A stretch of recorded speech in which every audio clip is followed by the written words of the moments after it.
Good afternoon, and thank you for all of you for being here. My name is Jason Estevez, the proud state senator from Senate District 35, and I'm joined by my colleagues in the House and the Senate. I'm joined by school board members, by parents and students. I'm joined by members of the Legislative Black Caucus, by the Asian Caucus and the Hispanic Caucus, here to talk about an issue that impacts every community in Georgia: our public education system and how we fund it. This year marks the 40th anniversary of the Georgia Quality Basic Education Funding Formula, QBE. Over those 4 decades, the world has changed dramatically, but our funding formula has barely evolved. When QBE was created, there were no smartphones, no internet in classrooms, and mental health support for students was not even a conversation. Yet we continue funding education as if time has stood still. This outdated approach has real consequences. Schools struggle to meet modern demands. Teachers who are already not paid enough spend their own money for supplies. And in rural districts across this state, they face shrinking budgets unless they raise money through property taxes. As a former middle school social studies teacher, I constantly found myself thinking about how to remove barriers for my students. This antiquated funding formula shouldn't be one of those barriers. We can't limit ourselves to providing a quality basic education. Our children deserve more. Our children deserve an education that prepares them for success and for the future. That's why I'm advocating today for a full revamp of the QBE formula to meet the realities of today. But we also need to make an immediate change. Georgia is one of 6 states that does not account for poverty when funding schools. We must move quickly to change that. Teachers and districts in low-income communities across this state face unique challenges, and we must provide additional resources through a poverty weight or an opportunity grant. What increases the urgency for change is the shifting national dynamic, where federal education funding is at risk, especially for school districts with Title I schools, like many of the school districts in this state. With President Trump and Elon Musk threatening to dismantle the U.S. Department of Education, Georgia must be proactive and take control of our educational future. I am calling on my colleagues in the state Senate to adopt Senate Bill 128 to add an opportunity grant that would significantly benefit rural and urban school districts across this state by adding around $2 billion in funding for educating students living in low-income communities. There's a similar bill in the House, sponsored by my friend Phil Lallier, that my colleagues in the House should pass as well. Regardless, it is well past time to modernize how we invest in our children's future and give every student, regardless of their zip code, a real chance at success. With that, I will now pass it to my friend, Representative Lallier.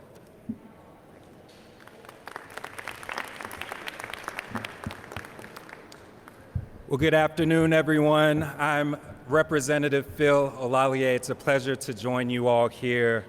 As my colleague just mentioned, the opportunity weight and our focus here to finally, after almost 40 years, adjust our quality basic education funding formula to get desperate resources into the hands of educators and students is top of mind. And we don't have to go any further but to think about what it feels like to be a young person on an empty stomach sitting in a classroom trying to learn, or a young person whose family has uprooted 3 times in the span of 1 school year because of rising house prices. I'm proud to have introduced the Georgia Educational Opportunity Act, a bipartisan bill which would create an opportunity weight to provide additional school funding for students living in poverty. As my colleague Senator Estevez mentioned, we are one of 6 states, let me repeat that, one of 6 states that currently does not provide additional funding to support students, our children living in poverty. And as we all know, poverty is the greatest impediment, the greatest barrier standing in between our young people, their academic success, and their long-term futures. The Georgia Educational Opportunity Act gives every student, regardless of their background or their family's financial situation, the opportunity to thrive. And our state's funding formula was instituted and rolled out a year after I was born, which was quite some time ago. And I'm sure nobody here is driving a 1986 Camry or Volvo. I would like to think that as the times change, so do our approaches and our policies to meet the unique needs that our students, our educators, and our families have today. And so this bill, and we have a current bill number, it's 245, the Georgia Educational Opportunity Act, would update that funding formula for the first time and provide those local school districts with additional resources to lower those barriers facing our young people. Poverty impacts us all. This is not a Democrat or Republican issue. It's not a rural or urban issue. It's not a black or a white issue. The opportunity that this solution provides would benefit all Georgians, especially our children. There are almost 2 million children, pre-K through 12th grade, who are being educated in classrooms across the state. Almost 500,000 are children living at or below the poverty line. And so this weight would meet those young people where they are.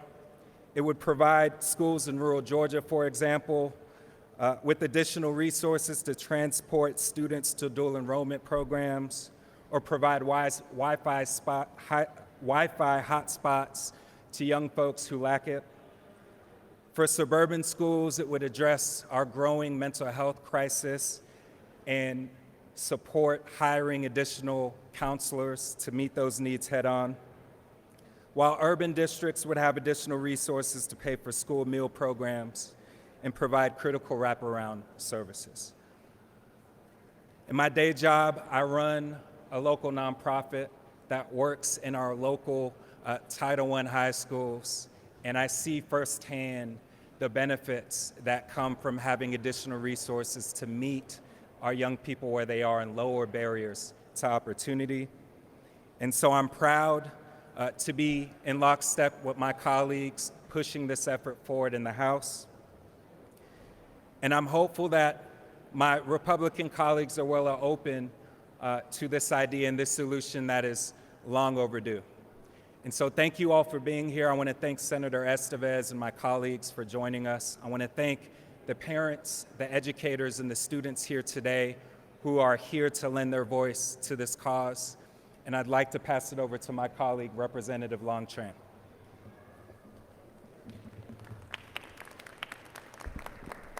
Thank you, Representative Phil.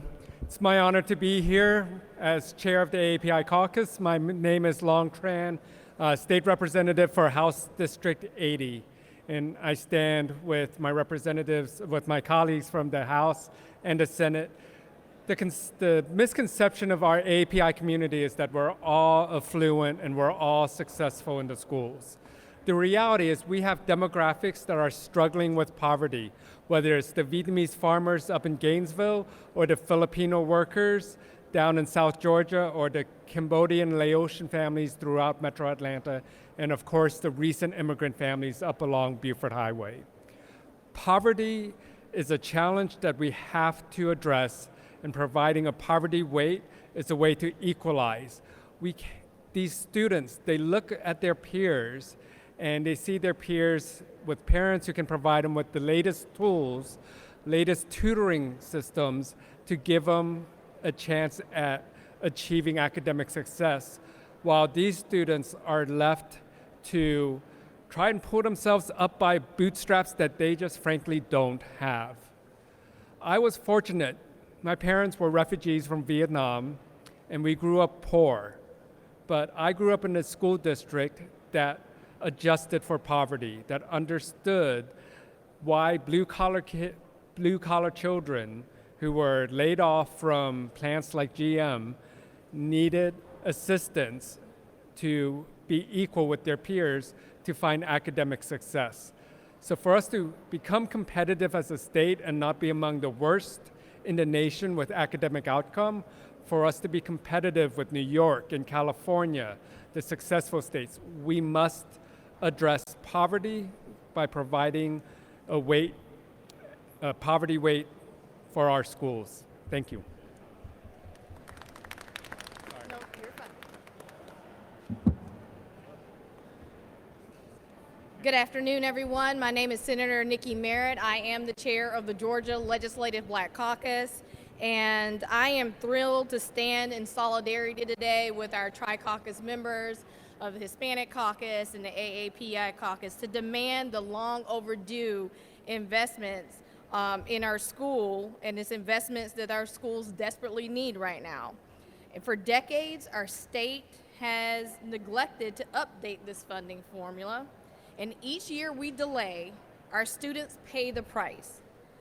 You heard my colleague, we are supporting, or I'm in support of his bill, SB 128, and we also have a House counterpart of that bill, HB 245, and we are here in Tri-caucus solidarity for both of those pieces of legislation and to really highlight how important this is. No matter what background you come from, it's important to those we represent in all of our caucuses.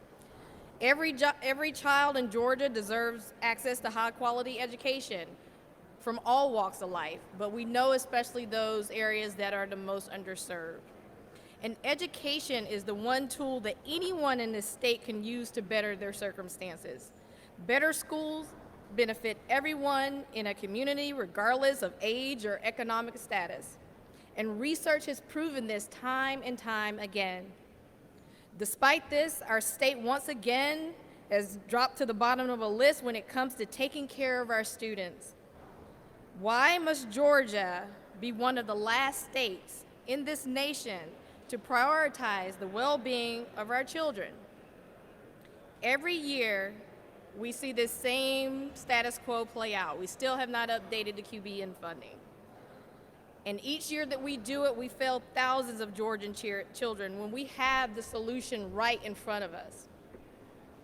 I will also remind everyone here that most of these children are still dealing with the consequences caused by educational disruptions related to the pandemic.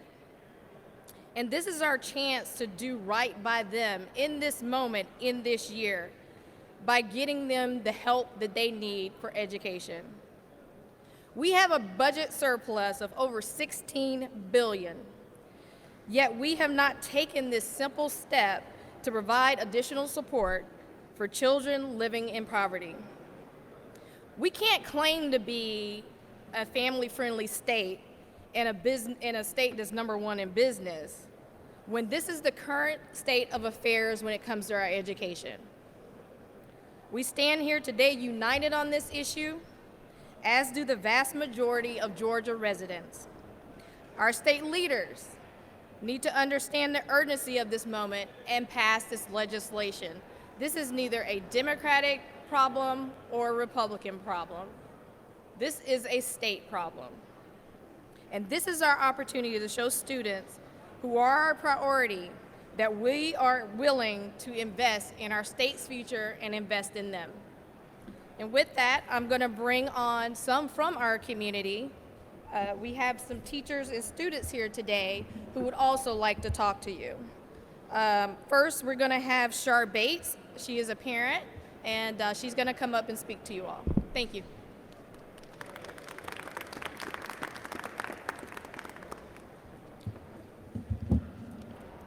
Hello. As she said, my name is Shar Bates. I am a mother, a community advocate of over 14 years, and the founder of Breaking the Chains. Due to the poverty in Georgia that has affected so many students, has led us to teach, advocate, and provide for students in 6 different counties. providing everything from food pantries to graduation fees for over 150 students, to clothing pantries.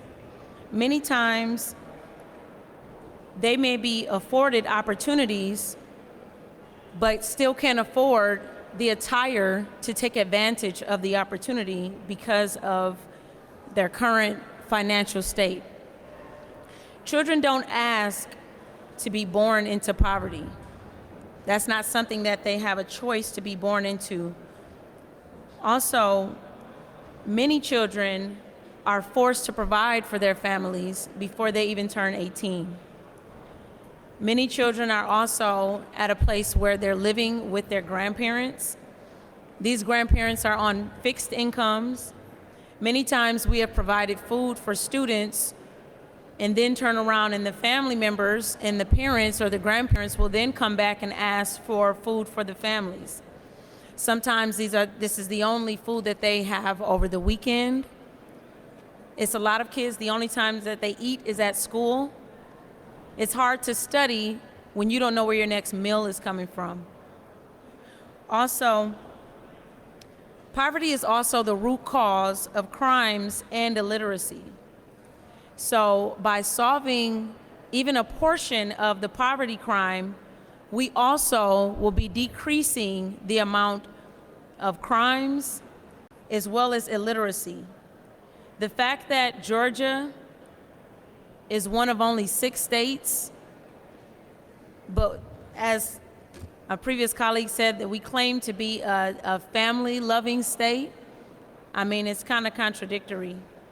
The amount of money that we spend on things that we don't really need, but is all for show when we have students in need and families that can be provided for, should be behind us after this year.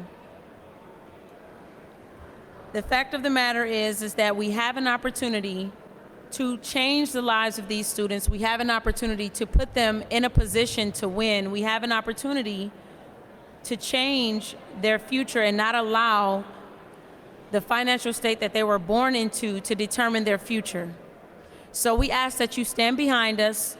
We ask that you support. We ask that you advocate for those who can't advocate for themselves. Thank you.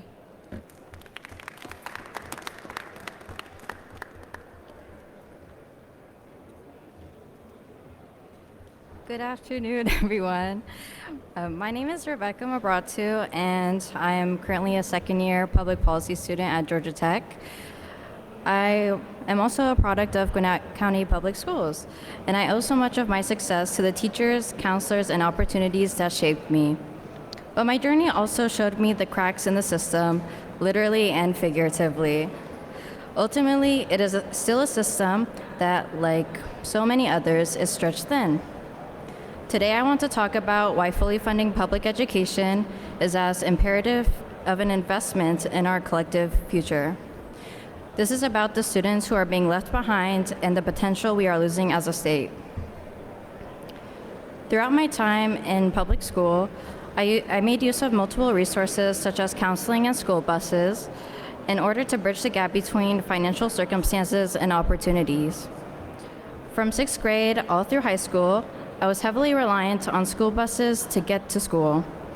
My parents worked long hours, and the bus was practically my only option to get to school every day.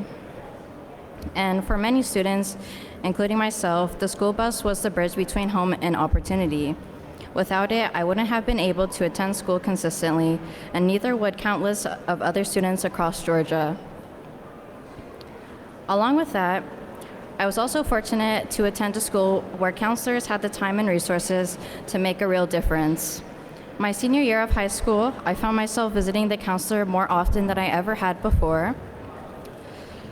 And she really helped me through the college application process, building organizational habits, and also helping me become more mentally resilient. Her guidance helped me navigate my struggles and helped me learn the valuable life lesson of advocating for myself.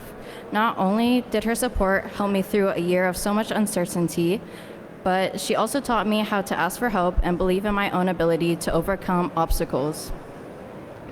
But even with reliable transportation and exceptional guidance counseling, students can't succeed in their schools if their schools lack resources they need. In Georgia, funding inequities between districts are stark.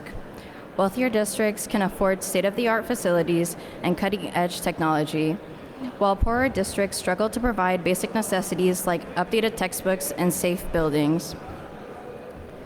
During the COVID-19 lockdowns, my high school completed construction on a new facility designed to accommodate our growing community and prevent overcrowding.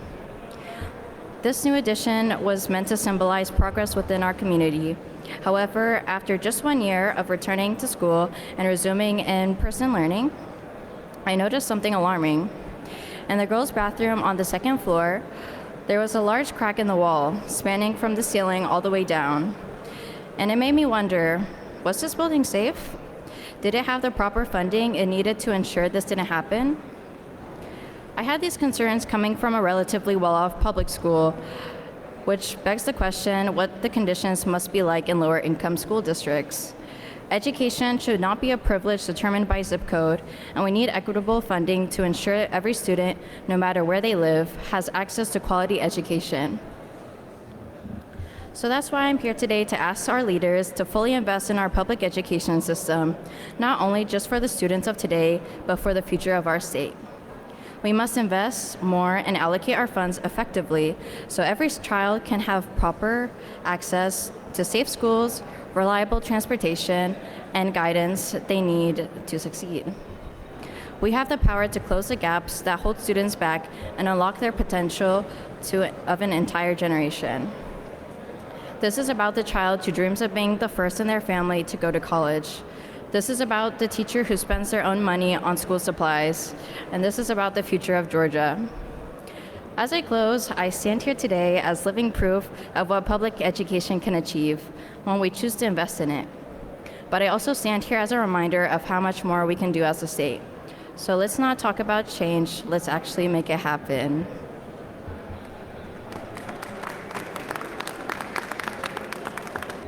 Of the Carver cluster, listed as one of the poorest, poverty, low income, and actually perfect for SB 284. Also, I'm a Georgian, and I would like the added weight so that our families can be made whole in those areas as well. That added, like the surplus that our governor has, and I believe in him, so I believe he's smart enough to know, to look and to see that we need that added weight. And anyone that's looking sees where there's more, education is better. Where there's less, education is worse over on my side. So I'm asking to help make our students whole, to give them the chance to actually make it through, to be productive, not be left behind, and to be Georgians, proud, families just like yours, Governor. We want to look like you. Help us and go ahead and add the extra weight. Thank you.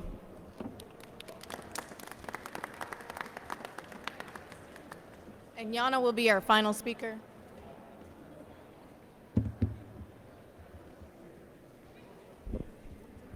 Hi. Georgia may be the #1 state to do business, but it comes at the cost of our most vulnerable communities, young Georgians like myself, and our state's refusal to provide specific funding to educate children living in poverty as one of only 6 states that fails to do so. I showed up here today because I am a proud graduate of public schools in Georgia. I was born in Atlanta. In elementary school, I attended Cedar Hill in Gwinnett County, and 3 years ago, I graduated from Decatur High School after my family moved closer to my mom's job at the Center for Disease Control. Next year, I will graduate from Georgia Tech. In my home county of DeKalb alone, 18.2% of residents live in poverty, just below the statewide rate of 18.8%.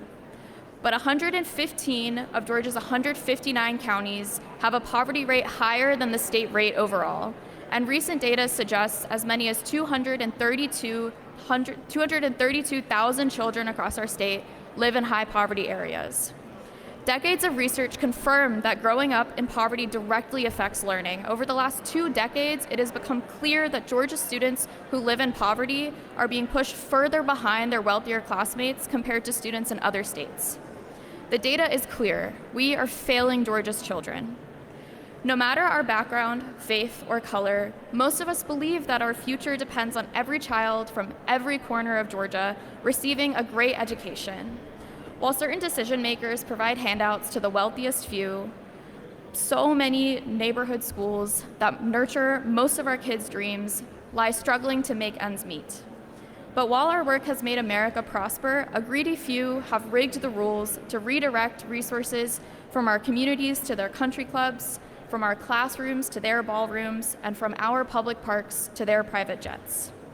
Now they stir fear based on what we look like or where we come from, hoping that we'll blame everyday people for the hardship those wealthy few create. They hope to divide and distract us so we don't join together to demand that our shared resources actually deliver the programs, schools, and support that all of our children need. Together, we should demand, and we are demanding, that our lawmakers update Georgia's school funding formula, which is twice as old as I am, and pass a poverty weight so that every public school provides every student with the tools and unique resources we need to learn, grow, and thrive. Thank you.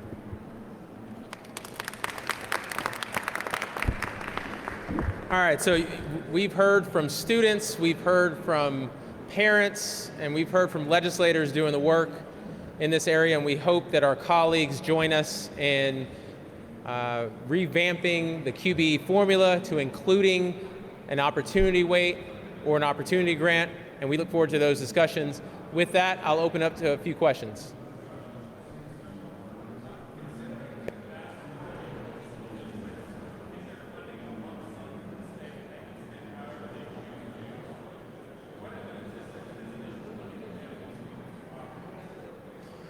Well, the fact that, and we just heard the student talk about, 115 counties have a significantly large population of those living in poverty.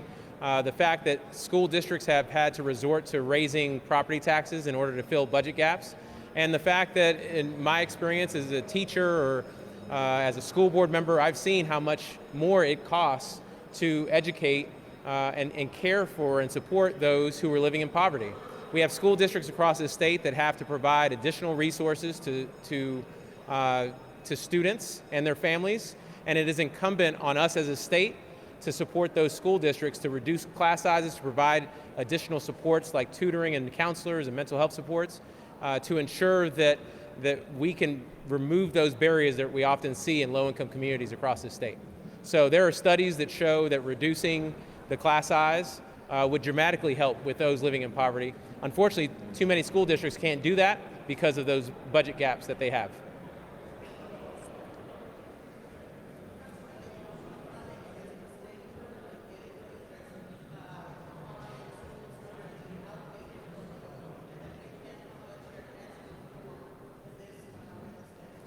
Yeah, so the state right now is actually not dedicating any money in the QBE formula to those living in poverty. And that's because we're one of 6 states that does not account for poverty when distributing money to school districts. And that's what we are calling to change with these legislative bills. My bill would add an additional $2 billion that would go to school districts and be dedicated to students living in poverty. Representative Alalia, I don't know if you have a fiscal note? Same way. So we're looking at roughly $2,000 per student. If you're using most recent figure of 500,000 students who will be eligible for that weight, it's a significant amount of resources that would be going back into the hands of school districts, educators, and children. And when we think about going back to the question from before, when we think about reducing class sizes, we have a literacy crisis in the state where 60% of our children in 3rd grade are not reading on grade level. They're not proficient in reading in 4th grade. We should be doing what we can to reduce class sizes, and a big start is to infuse those resources into the state education budget.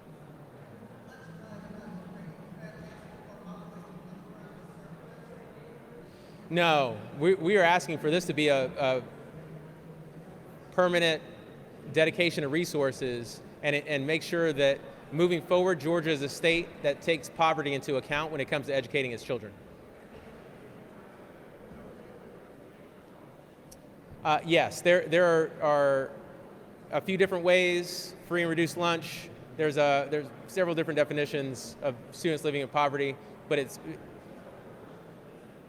mainly relies on free and reduced lunch classification.